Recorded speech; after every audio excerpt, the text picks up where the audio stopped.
Hello friends, welcome back to my YouTube channel. Guys, last video में हमने capital structure theories में net income approach and net operating income approach को cover किया था। आज हम रिमेनिंग दो जो हमारी थ्योरीज हैं, ट्रेडिशनल अप्रोच एंड मोदिगिलानी और मिलर अप्रोच को स्टडी करेंगे। तो सबसे पहले हम ट्रेडिशनल अप्रोच के बारे में पढ़ेंगे। Traditional approach propounded by Ezra Solomon and Fred Weston. Guys, जो ट्रेडिशनल अप्रोच है वो net income approach and net operating income approach के बीच का मिडवे है। कैसे? ये दोनों की कुछ एक बातों को तो एग्री करता है, बट कुछ एक बातों को ये डिसएग्री करता है। लाइक नेट इनकम अप्रोच की इस बात से ये एग्री करता है कि कैपिटल स्ट्रक्चर डिसीजन का हमारे फर्म की ओवरऑल कॉस्ट के ऊपर और फर्म की मार्केट वैल्यू के ऊपर फ़र्क पड़ता है। बट ये इस बात से डिसएग्री करता है कि हम कोई भी लेवल ऑफ डेट यूज़ कर लें हमारे कैपिटल स्ट्रक्चर में, हमारी जो ओवरऑल कॉस्ट है वो डिक्रीज़ ही होगी और जो मार्केट वैल्यू है हमारे फर्म की वो इंक्रीज़ ही होगी। ऐसा नहीं है, ये एक लिमिट तक ही पॉसिबल है। उसके बाद कॉस्ट हमारी इंक्रीज़ होना शुरू हो जाएगी और फर्म की वैल्यू हमारी डिक्रीज़ होना शुरू हो जाएगी। उसी तरह नेट ऑपरेटिंग इनकम अप्रोच की इस बात से तो ये एग्री करता है कि हम अगर डेट के यूज़ को एक लिमिट के बियॉन्ड एक्सीड कर देंगे तो हमारी जो इक्विटी है उसकी कॉस्ट इंक्रीज होना शुरू हो जाएगी। क्यों? क्योंकि इक्विटी शेयर होल्डर्स का रिस्क परसेप्शन इंक्रीज हो जाएगा because of more use of debt in firm. But ये नेट ऑपरेटिंग इनकम अप्रोच की इस बात से डिसएग्री करता है कि ओवरऑल कॉस्ट ऑफ कैपिटल और वैल्यू ऑफ फर्म के ऊपर कोई भी फर्क नहीं पड़ेगा at any degree of leverage. ऐसा नहीं है, अगर लेवरेज में चेंज होगा तो इन दोनों में भी चेंज होगा। सो अब हम ट्रेडिशनल अप्रोच को डिटेल में स्टडी करते हैं। Traditional approach according to this theory, अगर एक फर्म राइट कॉम्बिनेशन चूज़ करती है डेट और इक्विटी का अपने कैपिटल स्ट्रक्चर के अंदर, तो उस केस में वो क्या कर सकती है, अपनी मार्केट वैल्यू को मैक्सिमाइज कर सकती है और ओवरऑल कॉस्ट ऑफ कैपिटल को वो मिनिमाइज कर सकती है। इस थ्योरी के अकॉर्डिंग हम डेट को एक स्पेसिफिक लिमिट तक ही अपने कैपिटल स्ट्रक्चर में यूज़ कर सकते हैं। अगर हमने उस लिमिट को क्रॉस किया तो हमारा जो फर्म की वैल्यू है वो डिक्रीज होना शुरू हो जाएगी और जो फर्म की ओवरऑल कॉस्ट है वो इंक्रीज होना शुरू हो जाएगी। गाइस, जो हमारी ट्रेडिशनल अप्रोच है उसमें ऑप्टिमम कैपिटल स्ट्रक्चर का कॉन्सेप्ट आता है। ऑप्टिमम कैपिटल स्ट्रक्चर क्या है? वो कैपिटल स्ट्रक्चर है जिसमें weighted average cost of capital हमारी लोवेस्ट है और मार्केट वैल्यू ऑफ फर्म हमारी हाईएस्ट है। हर एक फर्म ऑप्टिमम कैपिटल स्ट्रक्चर को अडॉप्ट करना चाहेगी, बट किसी भी फर्म ने अगर उस लिमिट को क्रॉस किया और डेट के यूज़ को इंक्रीज किया तो उस केस में क्या होगा, हमारा इक्विटी की कॉस्ट इंक्रीज हो जाएगी, जिस वजह से हमारी ओवरऑल कॉस्ट इंक्रीज होना शुरू हो जाएगी और जो मार्केट वैल्यू है हमारी फर्म की वो डिक्रीज होना शुरू हो जाएगी। जो हमारी ट्रेडिशनल अप्रोच है उसकी कुछ एक अजम्पशंस हैं, जिसमें सबसे पहली अजम्पशन है कि हमारा जो रेट ऑफ इंटरेस्ट है डेट का वो कांस्टेंट रहेगा, बट वो एक लिमिट तक ही कांस्टेंट रहेगा।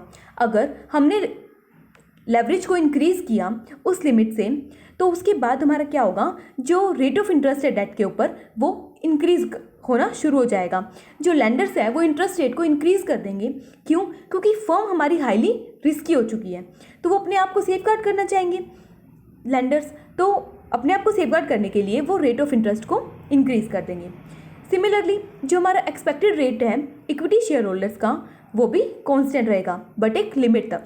उसके बाद अगर लेवरेज को इंक्रीज़ किया तो उन्हें भी फाइनेंशियल रिस्क होगा और उस रिस्क से कॉप अप करने के लिए वो क्या करेंगे, अपने एक्सपेक्टेड रेट को इंक्रीज़ कर देंगे, जिस वजह से जो हमारी इक्विटी की कॉस्ट है वो भी इंक्रीज़ हो जाएगी।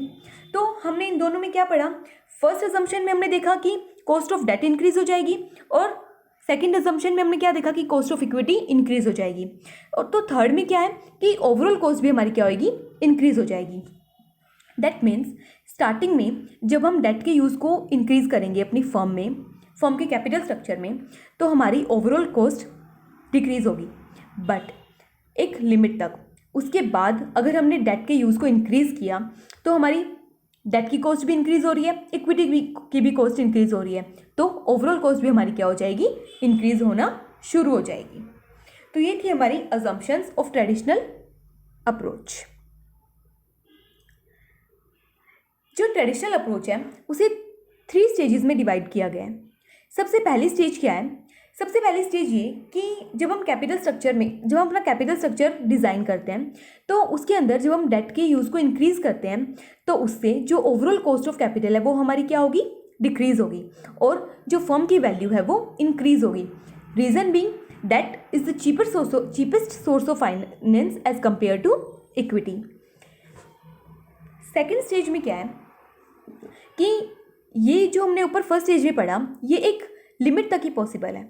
उसके बाद अगर हमने डेट के यूज़ को इंक्रीज़ किया तो हमारी फर्म की ओवरऑल कॉस्ट ऑफ कैपिटल के ऊपर भी कोई फ़र्क नहीं पड़ेगा और फर्म की वैल्यू के ऊपर भी कोई फ़र्क नहीं पड़ेगा। दैट मीन्स कि जो हमारा डेट से हमें बेनिफिट मिल रहा है वो हमारा ऑफसेट हो जाएगा जो फाइनेंशियल रिस्क इंक्रीज़ हो रहा है इक्विटी शेयर होल्डर्स का, जिसकी वजह से कॉस्ट ऑफ इक्विटी हमारी इंक्रीज़ हो रही है। तो जो हमें बेनिफिट मिल रहा है डेट से वो हमारा ऑफसेट हो जाएगा किससे, कॉस्ट ऑफ इक्विटी से। यही जो हमारी सेकेंड स्टेज है वो कौन सी स्टेज है, ऑप्टिमम कैपिटल स्ट्रक्चर की स्टेज है। थर्ड स्टेज में क्या है कि अगर हमने डेट के यूज़ को फर्दर इंक्रीज़ कर दिया तो उस केस में ओवरऑल कॉस्ट हमारी इंक्रीज़ होना शुरू हो जाएगी और जो फर्म की वैल्यू है वो हमारी डिक्रीज़ होना शुरू हो जाएगी। इसके 2 रीजंस हैं। पहला वही क्या, कॉस्ट ऑफ इक्विटी इंक्रीज़ होगी, और दूसरा क्या है, कॉस्ट ऑफ डेट इंक्रीज़ होगी। जो लैंडर्स हैं वो भी क्या कर देंगे, रेट ऑफ इंटरेस्ट को इंक्रीज़ कर देंगे अपने आप को सेफगार्ड करने के लिए। तो ये थे हमारी 3 स्टेजेस। इस डायग्राम से ये स्टेजेस हमें और अच्छे से क्लियर हो जाएगी। जो सबसे नीचे वाली लाइन है वो हमारी ओवरऑल कॉस्ट ऑफ कैपिटल है, वो हमारी कॉस्ट ऑफ डेट है। जो बीच वाली है वो ओवरऑल कॉस्ट ऑफ कैपिटल है, और जो सबसे ऊपर वाली है वो क्या है, कॉस्ट ऑफ इक्विटी है। जैसे कि हम देख रहे हैं कि जैसे जैसे हम डेट के यूज़ को बढ़ा रहे हैं तो हमारी फर्स्ट स्टेज में ओवरऑल कॉस्ट रिड्यूस हो रही है और इक्विटी की जो कॉस्ट है वो हमारी कांस्टेंट है।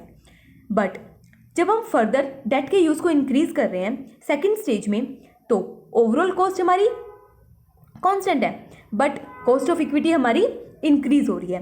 तो सेकेंड स्टेज में हमने क्या पढ़ा था कि जब हम डेट के यूज़ को इंक्रीज़ करेंगे तो हमारी इक्विटी की कॉस्ट इंक्रीज़ होगी, तो डेट से मिलने वाला बेनिफिट उस इंक्रीज कॉस्ट से क्या हो जाएगा, सेट ऑफ हो जाएगा। फर्दर थर्ड स्टेज में जब हमने डेट के यूज़ को और इंक्रीज़ किया तो डेट की कॉस्ट भी बढ़ रही है, इक्विटी की कॉस्ट भी बढ़ रही है, और देखा जाए तो ओवरऑल कॉस्ट भी हमारी क्या हो गई, बढ़ने लग गई। तो अगर कोई हमने कहे कि ऑप्टिमम जो कैपिटल स्ट्रक्चर है उसकी स्टेज कौन सी है, तो second stage is the stage of optimum capital structure according to traditional approach. तो ये थी हमारी ट्रेडिशनल अप्रोच। आई होप कि ये आप लोगों को क्लियर होगी। Now Modigliani and Miller approach, ये हमारी लास्ट थ्योरी है कैपिटल स्ट्रक्चर थ्योरीज में। गाइज जो ये थ्योरी है वो नेट ऑपरेटिंग इनकम अप्रोच के सिमिलर है when taxes are ignored. That means capital structure decision का हमारे फर्म की वैल्यू और ओवरऑल कॉस्ट के ऊपर कोई भी फ़र्क नहीं पड़ता।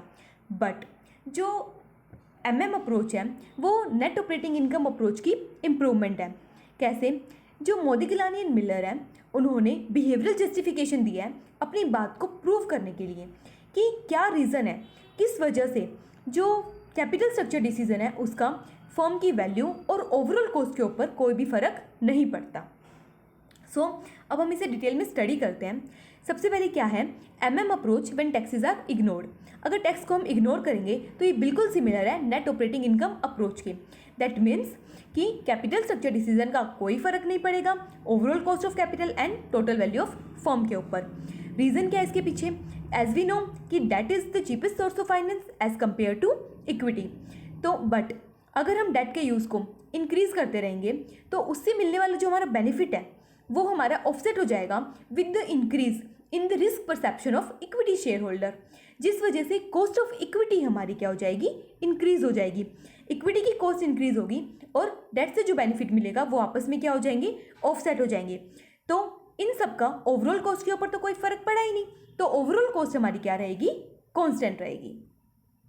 इस डायग्राम से ये हमें क्लियर हो जाएगा जैसे कि हम देख रहे हैं इसमें कि कोई भी डिग्री ऑफ लेवरेज हो, जो हमारी वेटेड एवरेज कॉस्ट है, दैट मीन्स ओवरऑल कॉस्ट है, वो हमारी क्या है, कांस्टेंट है। रीजन भी कॉस्ट ऑफ इक्विटी बढ़ेगी, बट वो किससे सेट ऑफ हो रही है, जो बेनिफिट मिल रहा है हमें डेट से, तो ओवरऑल कॉस्ट के ऊपर कोई भी फर्क नहीं पड़ा, वो हमारी क्या रहेगी, कांस्टेंट रहेगी eight any degree of leverage. MM approach की कुछ एक अजम्पशंस हैं जिन्हें हम स्टडी करेंगे। सबसे पहली अजम्पशन है देयर आर नो टैक्सेस।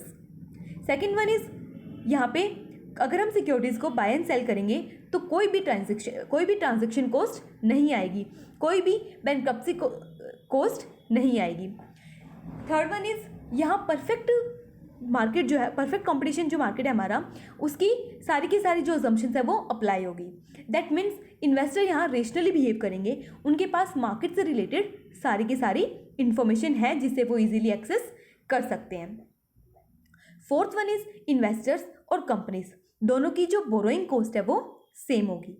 यहाँ कोई फ्लोटेशन कॉस्ट नहीं है, कोई अंडरराइटिंग कमीशन नहीं है, कोई एडवर्टाइजमेंट एक्सपेंसेस नहीं है, और जो मर्चेंट बैंकर्स हैं उन्हें भी कोई भी पेमेंट हमें नहीं करनी, और ना ही इस अप्रोच में हमारे क्या है, कॉर्पोरेट डिविडेंड टैक्स अप्लाई होगा। अगर ये सारी अजम्पशंस हमारी सेटिस्फाई होगी तभी हमारी एमएम अप्रोच यूजफुल है, अदरवाइज वो प्रूफ नहीं हो सकती। Behavioural justification for इररिलेवेंस of capital structure decision. जो हमारा जो मोदिग्लानी एंड मिलर हैं, उन्होंने अपनी बात को प्रूव करने के लिए कि किस वजह से कैपिटल स्ट्रक्चर डिसीजन इररिलेवेंट है to the cost of capital and market value of the firm, उसके लिए उन्होंने बिहेवियरल जस्टिफिकेशन दिया है। और उनका जो बिहेवियरल जस्टिफिकेशन है वो लाई करता है इन आर्बिट्रेज प्रोसेस। तो हम अब स्टडी करते हैं कि आर्बिट्रेज प्रोसेस क्या है। गाइस, जो आर्बिट्रेज प्रोसेस है उसमें हम सिक्योरिटीज़ को बाय एंड सेल करते हैं। हम इसमें उन सिक्योरिटीज़ को बाय एंड सेल करेंगे जो आउट ऑफ इक्विलिब्रियम है। दैट मीन्स या तो वो ओवर वैल्यूड है या तो वो अंडर वैल्यूड है। दैट मीन्स अगर सिक्योरिटीज़ अंडर वैल्यूड है तो हम उन्हें परचेज करेंगे, अगर सिक्योरिटीज़ ओवर वैल्यूड है तो हम उन्हें सेल करेंगे। रीज़न बीइंग, जब हम अंडर वैल्यूड सिक्योरिटीज़ को परचेज करेंगे तो क्या होगा, मार्केट में उनकी डिमांड इंक्रीज होगी, उनकी डिमांड इंक्रीज होगी तो उनके प्राइस क्या होंगे, राइज होना शुरू हो जाएंगे। दूसरी तरफ अगर हम अंडर वैल्यूड सिक्योरिटीज़ को सेल करेंगे तो मार्केट में उसकी सप्लाई बढ़ेगी, अगर उनकी सप्लाई बढ़ेगी तो उनके प्राइसेस क्या हो जाएंगे, डाउन आ जाएंगे। तो ये जो हमारी सिचुएशन है परचेज एंड सेल की, ये तब तक कंटिन्यू रहेगी जब तक मार्केट में इक्विलिब्रियम पोजीशन नहीं आ जाती सिक्योरिटीज़ की। तो दैट्स वाई इसके अकॉर्डिंग क्या है कि कोई भी दो फर्म अगर वो हर एक पर्सपेक्टिव में आइडेंटिकल है, सिर्फ इस बात को छोड़ के कि एक तो लिवरेज्ड फर्म है और दूसरी अनलिवरेज्ड फर्म है, दैट मीन्स एक तो डेट फाइनेंसिंग यूज़ कर रही है अपने कैपिटल स्ट्रक्चर में और एक सिर्फ इक्विटी को यूज़ कर रही है अपने कैपिटल स्ट्रक्चर में, उन दोनों फर्म में जो सिक्योरिटीज़ हैं वो ज़्यादा लंबे समय तक उनके प्राइजेस में डिफरेंस नहीं रहेगा। क्यों? क्योंकि मार्केट ऑटोमेटिकली उन्हें क्या कर देगा, इक्विलिब्रियम पोजीशन में ला देगा। इसीलिए जो हमारे एमएम है, इसीलिए जो मोदिग्लानी एंड मिलर है, उन्होंने कहा है कि जो कैपिटल स्ट्रक्चर डिसीजन है वो इररिलेवेंट है, उसका कोई फ़र्क नहीं पड़ता, ना तो कॉस्ट के ऊपर और ना ही मार्केट वैल्यू ऑफ फर्म के ऊपर, जिसे उन्होंने किससे डिफाइन किया है, आर्बिट्रेज प्रोसेस की हेल्प से क्या किया है, जस्टिफाई किया है। आई होप कि आपको क्लियर होगा। So the last one is MM approach when corporate tax are assume to exist. अगर कॉर्पोरेट टैक्स एग्जिस्ट होगा तो उस केस में MM के अकॉर्डिंग अगर हम डेट को यूज़ करेंगे तो वो हमारे लिए बेनिफिशियल होगा। क्यों? क्योंकि डेट के ऊपर जो हमें इंटरेस्ट की पेमेंट करनी होती है वो टैक्स डिडक्टेबल होती है, जिससे जो हमारी कॉस्ट है वो क्या हो जाएगी, रिड्यूस हो जाएगी। इसीलिए जो फर्म लिवरेज फर्म है, दैट मीन्स जो डेट का यूज़ कर रही है उसकी वैल्यू ज़्यादा होगी एज़ कम्पेयर टू अनलिवरेज्ड फर्म। तो इसके अकॉर्डिंग क्या है कि अगर हम डेट को यूज़ करेंगे अपनी फर्म में फाइनेंसिंग के लिए तो हमारी जो कॉस्ट ऑफ कैपिटल है वो डिक्रीज़ होगी as we use more debt in the firm, और फर्म की वैल्यू क्या होगी, इंक्रीज होगी। तो जो लिवरेज फर्म है उसकी वैल्यू कैसे आइडेंटिफाई होगी, unlevered firm plus taxes into amount of debt. इससे हम लिवरेज फर्म की वैल्यू को फाइंड आउट कर सकते हैं। तो ये था हमारा MM approach when corporate tax are assume to exist. तो ये चारों थ्योरीज थी कैपिटल स्ट्रक्चर की, net income approach, net operating income approach, traditional approach and Modigliani और मिलर अप्रोच। आई होप कि ये आप लोगों को क्लियर होगी। गाइज, अगर आप लोगों को ये वीडियो पसंद आई हो तो प्लीज़ इसे ज़्यादा से ज़्यादा लाइक करें, शेयर करें एंड मेरे चैनल को सब्सक्राइब करें। सो मिलते हैं नेक्स्ट वीडियो में एक नई टॉपिक के साथ। Thank you so much.